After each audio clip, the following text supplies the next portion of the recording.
महाराष्ट्र से शुरू हुआ हनुमान चालीसा विवाद प्रधानमंत्री आवास तक पहुंच गया है। एनसीपी कार्यकर्ता फहीदा हसन खान ने प्रधानमंत्री आवास के बाहर हनुमान चालीसा के पाठ करने की अनुमति मांगी है।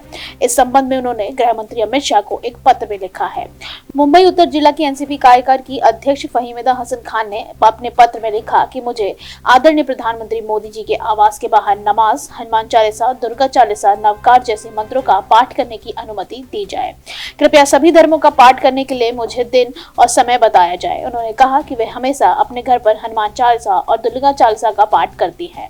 अगर रवि राणा और नवनीत राणा को मातोश्री के बाहर हनुमान चालीसा का पाठ करने का फायदा दिख रहा है तो देश का फायदा करने के लिए मैं मोदी के घर बाहर सभी धर्मों का पाठ करना चाहती हूँ। अगली खबर, सुप्रीम कोर्ट ने 23 मई से 11 जुलाई तक गर्मी की छुट्टियों के बाद अनुच्छेद 370 को निरस्त करने के केंद्र सरकार के फैसले को चुनौती देने वाली याचिका पर सुनवाई होने की संभावना है।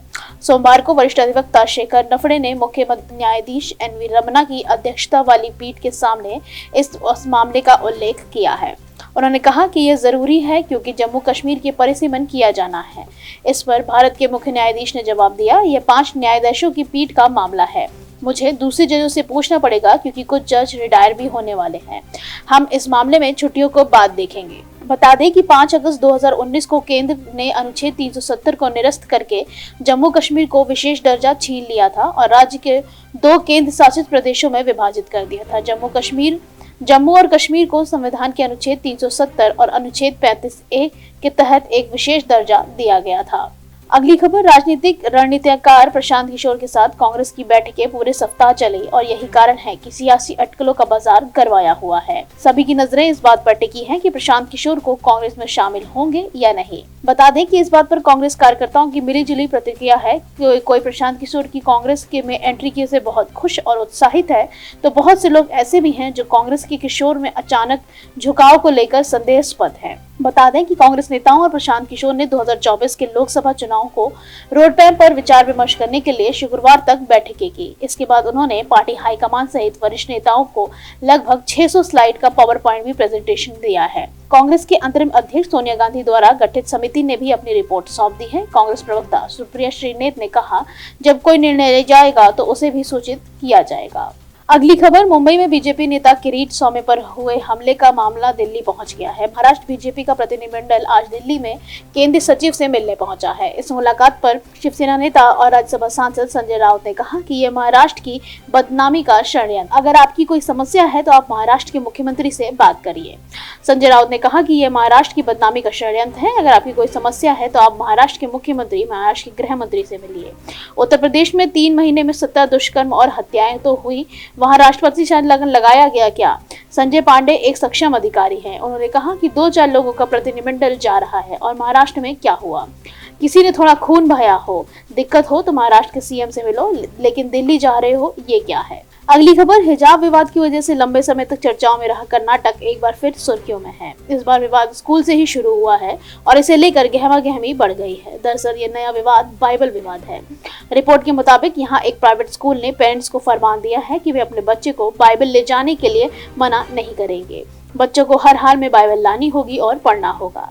आरोप है कि स्कूल इसे हर बच्चे के लिए अनिवार्य कर दिया है। वही मामले का पता चलते ही हिंदू संगठन इसके विरोध में उतर आए हैं। उनका कहना है कि यह कर्नाटक शिक्षा अधिनियम का उल्लंघन है। मीडिया रिपोर्ट्स के मुताबिक बेंगलोर में क्लियरेंस हाई स्कूल नाम का एक प्राइवेट स्कूल है। इस स्कूल के एडमिशन फॉर्म 11वीं में पॉइंट में लिखा है, पेरेंट्स इसकी पुष्टि करते हैं कि उसका बच्चा अपने आध्यात्मिक कल्याण के लिए मॉर्निंग असेंबली, स्क्रिप्चर क्लास सहित अन्य क्लासेस में भाग लेगा। बच्चा स्कूल में पवित्र धर्म ग्रंथ बाइबल की शिक्षा पर कोई आपत्ति नहीं करेगा। इस मामले की जानकारी जब हिंदू संगठनों को मिली थी उसके इसका विरोध शुरू कर दिया। उनका कहना है कि स्कूल में इस तरह दूसरे धर्म के बच्चों को जबरन बाइबल पढ़ाना गलत है। अगली खबर, कोरोना से दुनिया भर में दहशत अभी तक बरकरार है। ज्यादातर देशों में इस महामारी से जंग अभी तक जारी है। इस बीच भारत में कोरोना के मामले एक बार फिर तेजी से बढ़ते देखे जा रहे हैं। सरकार की ओर से जारी आंकड़ों के मुताबिक पिछले 24 घंटों में कोरोना के 2541 नए केस सामने आए हैं। वहीं 30 लोगों को कोरोना से जान भी गंवानी पड़ी है। फिलहाल देश में संक्रमण दर 0.84% पर ही रह गया है। वहीं कोविड-19 के एक्टिव केसों की संख्या 16,552 तक पहुँच गई है। अगली खबर, अडानी ग्रुप के चेयरमैन गौतम अडानी ने दुनिया के 5वें सबसे धनवान शख्स में अपना स्थान हासिल कर लिया है। उन्होंने दिग्गज निवेशक वॉरेन बफे को पीछे छोड़कर यह रुतबा हासिल किया है। फोर्ब्स की रिपोर्ट के मुताबिक 39 साल के गौतम अडानी नेट वर्थ 123.7 अरब डॉलर हो गई है और इसी के साथ उन्होंने 121.7 अरब डॉलर की मिल्कियात वाले वॉरेन बफेट को पीछे छोड़कर विश्व के 5 सबसे धनवान शख्स की सूची में अपना स्थान बना लिया है। ब्लूमबर्ग बिलियनियर्स इंडेक्स के मुताबिक गौतम अडानी अभी तक यानी कि साल 2022 में 43 अरब डॉलर की धनराशि वाले अपने वेल्थ में जोड़ी है, जिसके आधार पर उन्होंने इस साल 56.2% की बढ़त पर अपने पोर्टफोलियो में जोड़ लिया है। इसी के आधार पर उन्होंने भारत के सबसे अमीर शख्स मुकेश अंबानी को भी पीछे छोड़ दिया है। अगली खबर, पाकिस्तान ने प्रधानमंत्री मोदी की कश्मीर यात्रा और चेनाब नदी पर रतले और कार परियोजनाओं के निर्माण के लिए आधारशिला रखने पर आपत्ति जताई है। उसका दावा है कि यह सिंधु जल संधि प्रत्यक्ष उल्लंघन था। अगस्त 2019 में अनुच्छेद 370 के ज्यादातर प्रावधानों को निरस्त किए जाने के बाद से प्रधानमंत्री मोदी पहली बार सार्वजनिक कार्यक्रम में शामिल होने के लिए रविवार को जम्मू कश्मीर गए थे। यात्रा के दौरान मोदी ने रतले और कार जलविद्युत परियोजनाओं की आधारशिला रखी है। किश्तवाड़ में चेनाब नदी पर लगभग 5300 करोड़ रुपए की लागत से 850 मेगावाट की परियोजना और उसी नदी पर 4500 करोड़ रुपए की अधिक लागत से 540 मेगावाट की कुंवर दल विद्युत परियोजना का निर्माण किया जाएगा। विदेश कार्यकाल ने प्रधानमंत्री मोदी की कश्मीर यात्रा को घाटी में नकली सामान्य स्थिति दिखाने की और चाल करार दिया है। अगली खबर, उत्तर प्रदेश में लाउड स्पीकर को लेकर मुख्यमंत्री योगी आदित्यनाथ और सुप्रीम कोर्ट के दिशा निर्देशों का पालन किया जा रहा है। जौनपुर पुलिस ने कई छोटी बड़ी मस्जिदों और मंदिरों में लाउड स्पीकर उतारने की कार्रवाई की है।